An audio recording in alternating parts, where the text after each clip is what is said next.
एक किसी दोस्त ने मुझे आज से 2-2.5 महीने पहले कहा था क्या जीडीए खत्म कर दें। मैं कहा जीडीए मैं किस तरह खत्म कर सकता हूँ। लोगों ने मुझ पर भरोसा किया, कहा कि भाई जीडीए खत्म करो तो आप अपनी पंच दल के उस पर लड़ो, 2-3 एमएनए बाकी एमपी आपको मिल जाएंगे। मैं कहा जीडीए तो मैं नहीं खत्म कर सकता। जो जिन लोगों को जीडीए से जाना था वो चले गए, अब जो रुके हुए हैं मुझ पर भरोसा करके रुके हुए। फिर थोड़े दिनों के बाद फिर आया कि भाई तुम मेरे दोस्त हो, तुम्हें एडवाइस कर रहे हैं तुम जीडीए खत्म करो, जरदारी साहब के साथ अलायंस कर लो, अपनी सीटें निकाल लो, जीडीए को भूल जाओ। मैंने कहा यार बात सुनो, मेरी कमिटमेंट है, मैं ये धोखा नहीं दे सकता। तो फिर सुन लो, जीडीए के सामने 0 लिखा। सिंध में से 70 में भुट्टो साहब इलेक्शन नहीं जीते थे, पंजाब से जीते।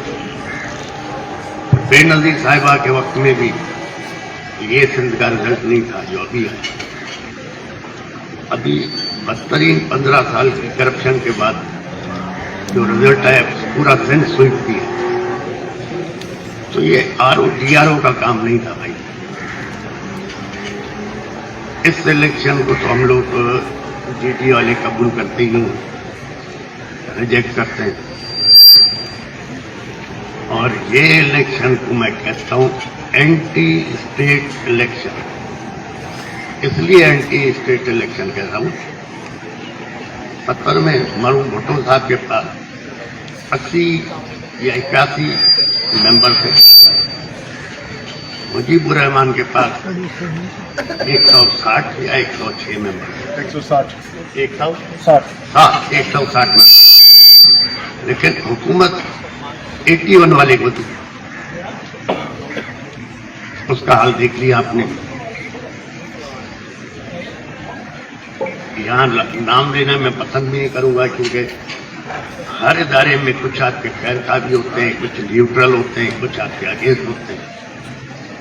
एक किसी दोस्त ने मुझे आज से 2-2.5 महीने पहले कहा था क्या जीडीए खत्म कर दें। मैं कहा जीडीए मैं किस तरह खत्म कर सकता हूँ। लोगों ने मुझ पर भरोसा किया, कहा कि भाई जीडीए खत्म करो तो आप अपनी पंच दल के उस पर लड़ो, 2-3 एमएनए बाकी एमपी आपको मिल जाएंगे। मैं कहा जीडीए तो मैं नहीं खत्म कर सकता। जो जिन लोगों को जीडीए से जाना था वो चले गए, अब जो रुके हुए हैं मुझ पर भरोसा करके रुके हुए। फिर थोड़े दिनों के बाद फिर आया कि भाई तुम मेरे दोस्त हो, तुम्हें एडवाइस कर रहे हैं तुम जीडीए खत्म करो, जरदारी साहब के साथ अलायंस कर लो, अपनी सीटें निकाल लो, जीडीए को भूल जाओ। मैंने कहा यार बात सुनो, मेरी कमिटमेंट है, मैं ये धोखा नहीं दे सकता। तो फिर सुन लो, जीडीए के सामने 0 लिखा। मैंने कहा अच्छा बाकी पार्टियों के साथ, कहा कि एमकेएम के सामने 15+ लिखा। मैंने कहा 15+ क्या मतलब? कहा कि भाई एमकेएम का पीओएस पार्टी से तो झगड़ा है नहीं, एमकेएम का है पीटीआई से झगड़ा, तो इसलिए एमकेएम को 15+ लिखा हुआ है। आप लोगों को एक ही मैंने कहा कोई बात नहीं, तो आप हारने के लिए तैयार है? मैंने कहा हाँ, इधर से हारने के लिए तैयार है। तो अब लोग कह रहे हैं आरओ ने ये किया, टीआरओ ने ये किया। ये नहीं, इस तरह नहीं हुआ है। ये सब कुछ 3 महीने पहले ही डिसाइड हो गया था। कहाँ डिसाइड हुआ, कैसे हुआ? और ये एंटी स्टेट इलेक्शन हुआ है। जिन लोगों ने भी ये करवाया उनको सोचना चाहिए कि ये इलेक्शन एक गंद करवा दिया है और ये इलेक्शन चलेगा आगे। और दूसरा, मैं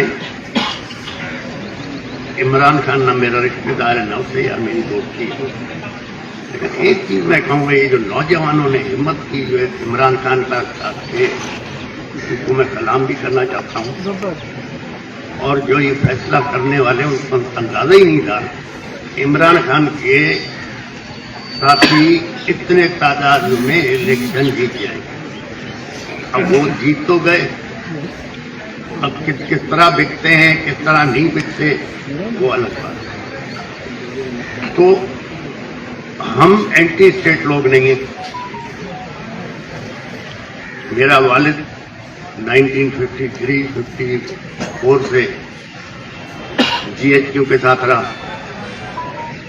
और हमें भी ये कहा था कि भाई आप लोगों के साथ चलना है। तो अब जब फैसला हो ही गया था कि पूरा सिंध पीपल्स पार्टी को देना है, तो अब मुझे बताओ मैं फौज को कैसे नाराज करूं कि 2 सूबाई सीटें आ गई हैं मेरे पास, एक मेरा बेटा और एक हमारे सांगड़ से। तो अब ये सीटें भी अगर मैं रखता हूं तो फौज नाराज होगी, तो लिहाजा ये दोनों भी हमें छोड़नी पड़ेगी।